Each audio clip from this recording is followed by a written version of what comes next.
how to improve your position on a road bike. In today's video, I'll be sharing how by optimizing these 3 contact points between you and your bicycle, you can, number 1, improve the comfort level, and number 2, improve the efficiency of your position on the bike. Now, the first contact point between your body and the bicycle is your feet. Now, cycling shoe acts as a foundation for you to transfer power from your legs into the pedals. And just like any building, a solid foundation is important for a stable building.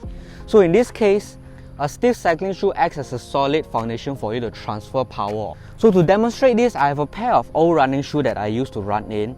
Now, running shoes are designed in a way where the sole of the shoe is meant to absorb the weight of our body when we land on the ground.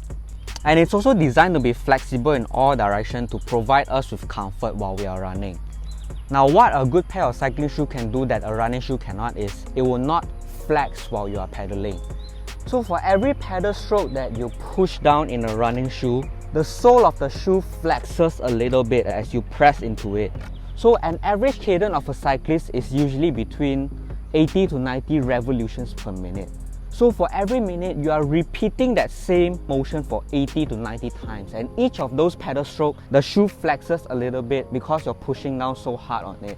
So the longer it is like that, it will all eventually add up. And of course, number 1, it will lead to a lot of power loss. But more importantly, number 2 is it will lead to injury because your feet does not have a solid foundation for you to push against. So all that movement in the feet will eventually lead to a lot of discomfort because your knee cannot stay in a straight line.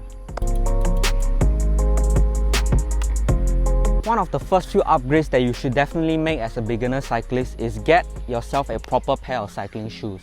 But one area you should really take note of when you're looking for your cycling shoe is the toe box area, because you have to take into account that during hot days, your feet will expand. And you need to allocate room in a toe box for your toes to expand. And while shopping for your cycling shoe, you probably also noticed that at the bottom of the sole, there are holes to mount your cleat. Now, your cleat acts as a mechanism to allow you to clip into your pedals. So the way you should set up the angle of your cleat is really to mimic your natural foot angle. Now, to observe this, you can probably take a few steps forwards or just sit on some place high. And if you look down to your feet, you'll probably notice that there is a natural angle that your feet is comfortable sitting in. Now, different people have different kinds of angle. For me, I have an angle where my toes actually point out slightly, but for some people it can be the opposite. It can be their toes are pointing straight, or some even point inwards a little bit. It doesn't matter what angle your feet points in, but what is important here is you set up your cleat angle to mimic that natural foot angle of yours. So the second contact point between your body and a bicycle is actually the saddle. So for today's video, we'll be discussing about saddle choice, but I do have another video on my channel talking about saddle height. So if you want to know a little bit more about that, you can take a look at that video later on. Now, saddle discomfort is the number 1 most complaint about discomfort as a beginner cyclist. And this is often because manufacturers spec entry-level road bikes with a saddle that is one size fits all. And most often the solution is to actually experiment with a new saddle. Now, there are many factors to consider when it comes to choosing a saddle. But for the sake of keeping this video short, we'll be discussing about 3 things. Number 1, the padding level. Number 2, is there a cutout down the middle of the saddle? And number 3, the shape of the saddle. You want to choose a saddle based on your riding style. So the saddle that I have here is actually a specialized power saddle. Now, if you notice, this saddle actually has a very thin padding. And a common misconception that beginner cyclists have is the thicker the saddle, the more comfortable it is. Now, I can tell you the truth lies completely opposite of that, because the thinner the saddle, the more comfortable it is actually. You want to take into account that cycling shorts are designed with a layer of padding inside them already. So that itself already adds to the comfort level. Saddles that have too much cushion will actually compress during long rides. So once the cushion compresses, it creates a lot of hot spot in that area. And the second thing to look out for is actually whether or not there is a cutout down the middle. Again, this cutout down the middle is designed to accomplish the same thing as what a thin padding does, which is to reduce hot spot and promote a better blood circulation. And the third thing to look out for is actually the shape of the saddle. Now, based on my understanding, I believe that aggressive riders prefer a much more flatter saddle. Because for aggressive riders, they tend to move back and forth in the saddle a lot. But for long and endurance rider, they tend to prefer a saddle that has a lot more curve in them, especially with a dip down the middle. Because long and endurance rider, they tend to stay seated in the same position for hours. So that dip down the middle actually provides them with more comfort and actually lock them in that position.